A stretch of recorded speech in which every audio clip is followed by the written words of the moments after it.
Show and Tell Signature.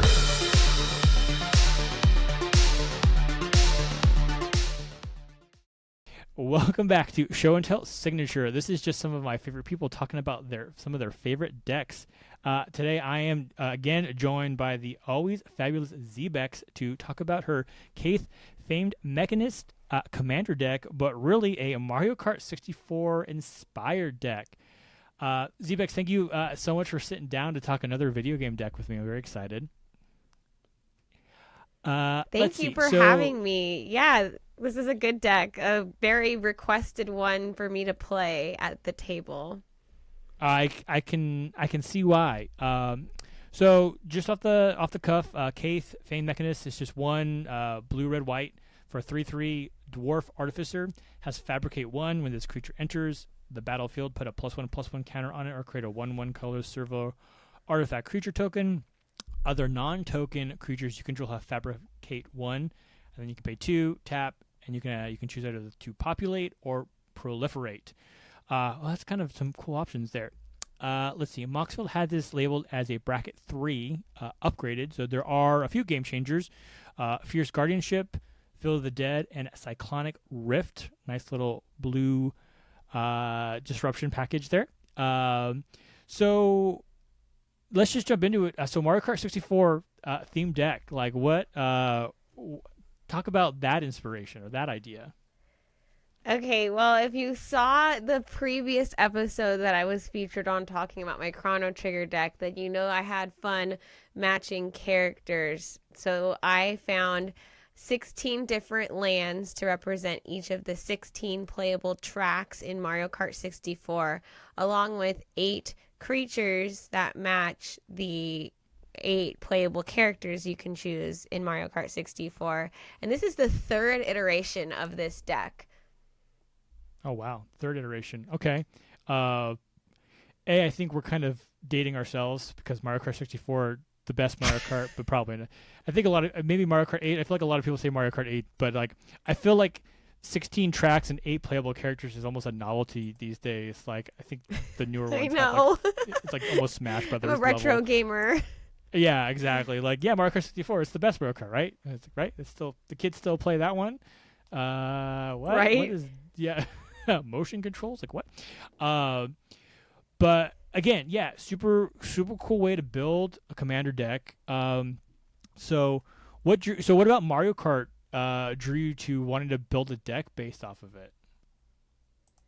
Well, it was one of my favorite games growing up. Mario Kart 64 was like, I had the Super Nintendo first and played Chrono Trigger long before that.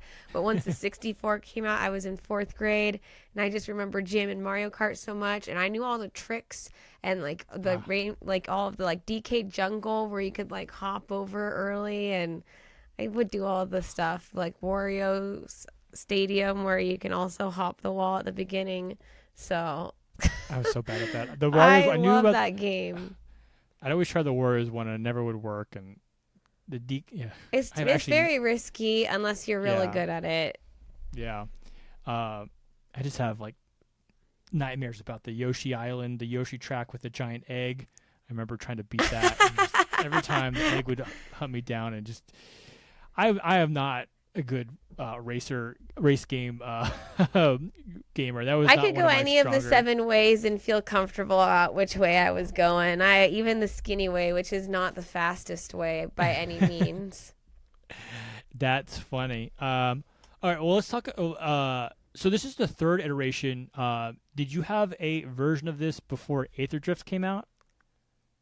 Yes. So it had Kenrith, the white 5-color Pip legendary creature from Throne of Eldraine, as the commander as King Bowser previously. And then once there was a lot more vehicle support, I challenged myself. It was already Jeskai heavy, red, white, blue. So I was like, well, let's just cut the black and the green. I only really lost like Asika's Chariot was a really cool vehicle that I lost, but really not too many other things I felt bad about losing. So Gotcha. I feel like Aether Drift probably was a boon to this deck in terms of just flavor and opportunities to really like sell that kart racer kind of experience. Okay, so 16 tracks, 8 racers. What are the 8 cards and 8 racers? What are the matchups here? Oh, yeah. So for Mario, you have Kolodin. That was new.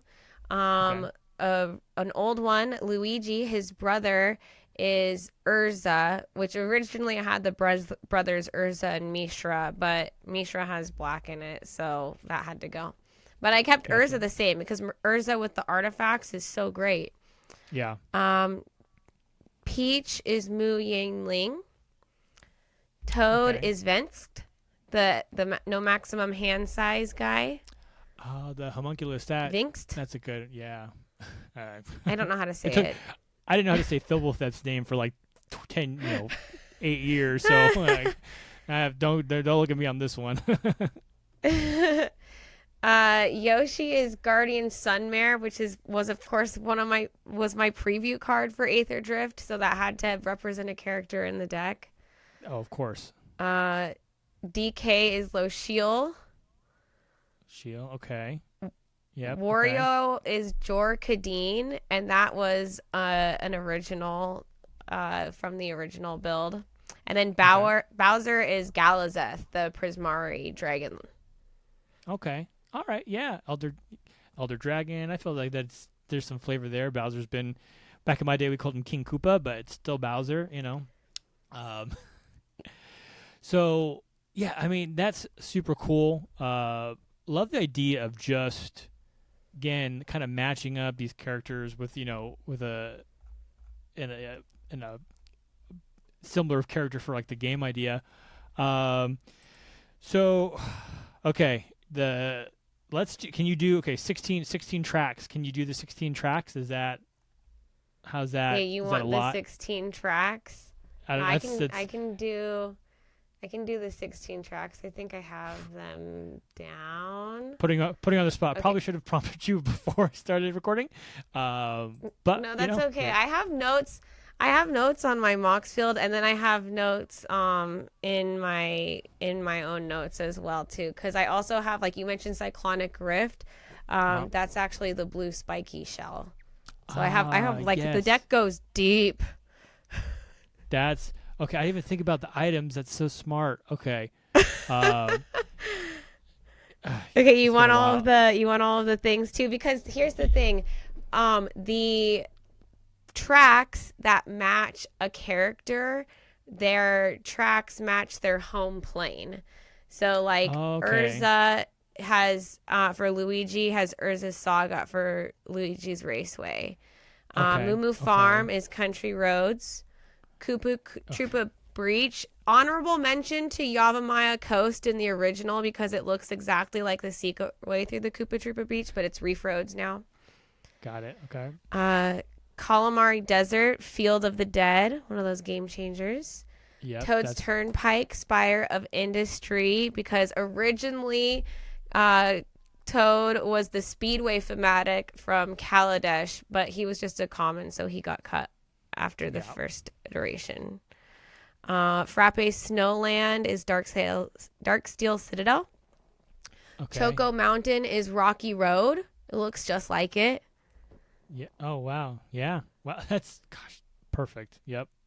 Mario Raceway, Murgonda Raceway, because again, Kolodin is from Aether Drift, so I had to have a Raceway from there. Yep. Wario Stadium is Avishkar Raceway. Frappe Snowland is Tendo Ice Bridge, like Nintendo Ice Bridge. Yeah. Yeah. Okay. Royal Raceway is the Fomori Vault. Okay. Yep. Bowser's Castle is Mystic Monastery. And DK's Jungle Parkway is Amonkhet Raceway.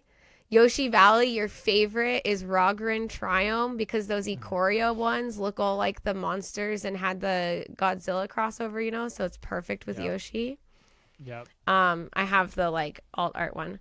Banshee Boardwalk is Ghost Quarter, super good utility. Oh yeah. Super flavorful. another one that brings. And then me I won't nightmares. say what the last one is yet. We'll save that one. Awesome. Yeah. Yeah, that's. I mean, just it's almost like, again, maybe I shouldn't say this. There's probably some there's cool stuff in Aether Drift, but like one of the best things that come out of Aether Drift is like all these actual raceways for your Mario Kart deck. Like they're even more fitting, to kind of for the kind of crossover effect. Very impressive. There you go. All the tracks, like that's super cool. Just some notes that I thought was really cool. Again, you proved to be a very respectable deck builder. 36 lands. Very responsible deck builder is what I should say. 36 lands. Good land count, I feel like. Probably not missing land drops, unlike me, who misses land drops all the time. My deck's dumb enough as it is. I better be hitting those lands if I'm going to play dumb cards. I think that's actually a very understated point. If you're going to try kind of a kooky theme, you should get the basics of the deck, like the fundamentals, like worked out, right? Because it's one thing if you build like a wonky deck and it's like doesn't quite do what you want because like the pieces don't fit.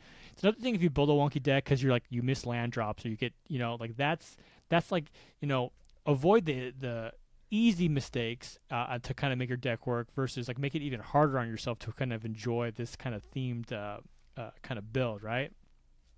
Yeah. Again, just some fun on-flavor cards that start your engines. 3 in a red sorcery. Vehicles you control become artifact creatures at a turn. Creatures you control get +2/+0 until end of turn. Aside from being obviously like very flavorful, very good way to kind of get more utility out of both your artifact, your vehicles, and your creatures. Not having to crew is always is a great benefit. Another card I saw that I thought was really fun that I hadn't seen before was Veldikin, not Veldikin. What is Veldikin? Veldikin, Humiliator. 3 in a blue for a 3/4 Veldikin Wizard. Metalcraft. Whenever he attacks, if you control 3 more artifacts, which is probably pretty easy in this deck, creatures your opponents control lose all abilities and have base power and toughness 1/1 until end of turn. That is kind of like huge for a pretty I feel like usually you see those abilities on creatures. The creatures are like pretty small or easy to kind of get rid of, but a 3/4 body like that's every creature like all your opponents like that's pretty wild. And people just ignore it because I play it out on like turn 4, but like it's just a 3/4. Oh, it doesn't have flying. What's it do? Oh, you have 1 artifact. Like okay, but then like I get an artifact that makes a Thopter or a Golem or something or Arabella or whatever, and like all of a sudden that's turned on and there's people have been playing other threats. The number of times I win games with this card because people just like forget about the Metalcraft part of it because it just hasn't been active for so long, because there is a good amount of artifacts in the deck, but this is not like a purely artifact deck. Like it is vehicle focused, but it's not there's only 19 artifacts, so yeah, so not a ton.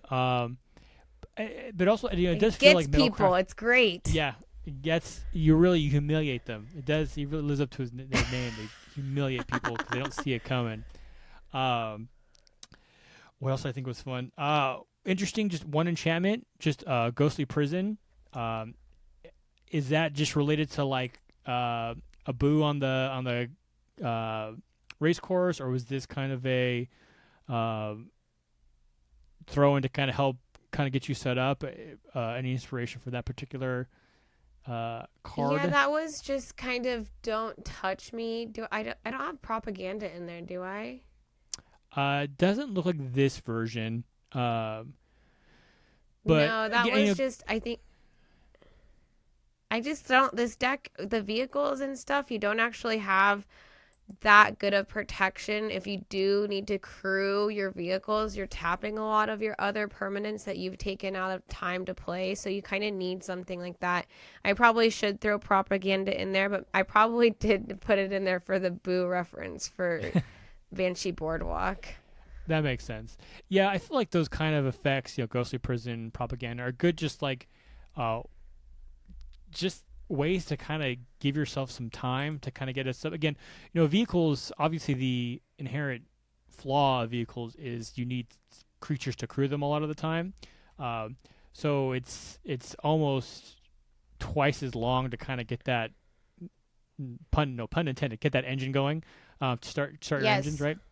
So having something like the really kind of give you to de-incentivize opponents to attack you, I feel like a lot of decks would be better served to have kind of more of those kind of those sort of effects. And there's some other fun cards. The Aether Spark just feels like the right like a right. It should be like this deck like the has like, yeah, that feels right. It just feels right, you know.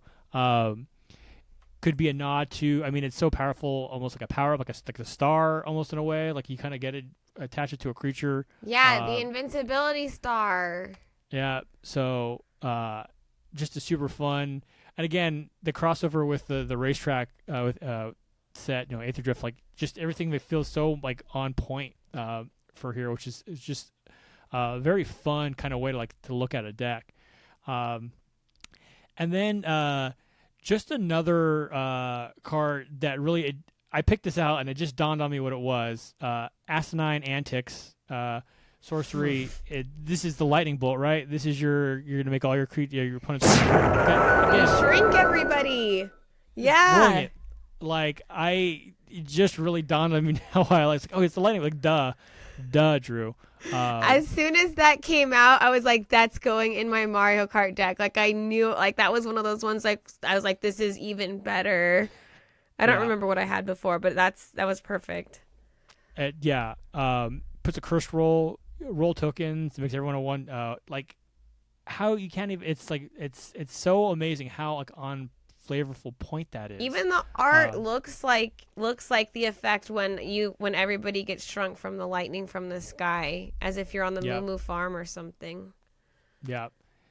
So just really talk about like a flavor win and like so many aspects. Like again, this, I think we had talked about it in terms of your Chrono Trigger deck, being able to like marry these concepts of like deck building and flavor wins and like kind of crossovers is like I think another level to like enjoying Magic, right? And outside of it, like, well, let's build a deck that's really good, that's vehicles. Like, well, what if we have this condition? We're like, well, how can we make it related to this thing like I'm really into, like in Mario Kart? And then again, you start seeing these cards, and it's like, oh yeah, start your engines. We have for this, and then you get a card. This is Wilds of Eldraine, right? Oh, like this is like the perfect analogous for the lightning bolt. Like that's kind of stuff that I think not only makes the deck fun for you, but like if you're playing at a table and you go, okay, everyone, I got a lightning bolt, and you play this, and they go, oh my gosh, like there are people of a certain age. I go, well, I guess Mario Kart is still like super popular, so I'm assuming the lightning bolt is still an item. Who knows? I mean, it probably is, but no, the one thing I'll get asked is like, what's the bullet in the deck, and I'll have to be like, that wasn't in Mario Kart 64. there's no ink squid either. So it's like, what are you talking about? No, but yeah. But yeah, but like you drop that and people are gonna go like, oh, and then their eyes are gonna light up with that sort of recognition. So they don't mind as much if it has a cool reference. Exactly. See, that's how you really disarm your opponents. Is it's that smile and it's the Mario Kart and they're like, oh yeah. Okay. Okay. Let's move over to the one.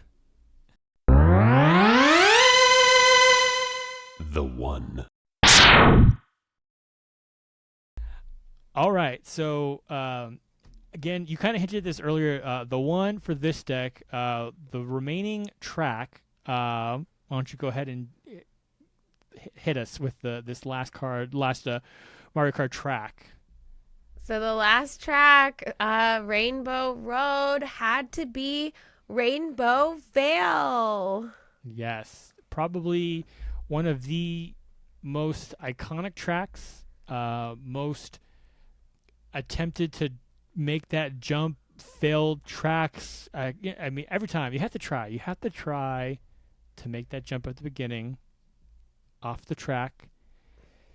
And that was the one though that I usually wouldn't try on. Like I was good enough at racing and avoiding the bomb dogs that I usually wouldn't. I was bad at steering in space. That was the one hack I did not like trying because I would mess it up. see, I was bad, so I always went for it, and then I always missed. and I was always guaranteeing my loss. But have you ever played with Rainbow Veil? no, you know what? There's like these set of lands, Fallen Empires. Art is gorgeous, first off, and just kind of a fun, like interactive land for a table to play with. Add a woman of any color, and then control passes to an opponent. Pretty good political tool too, right? Because I'm assuming you get to choose the opponent who it goes to.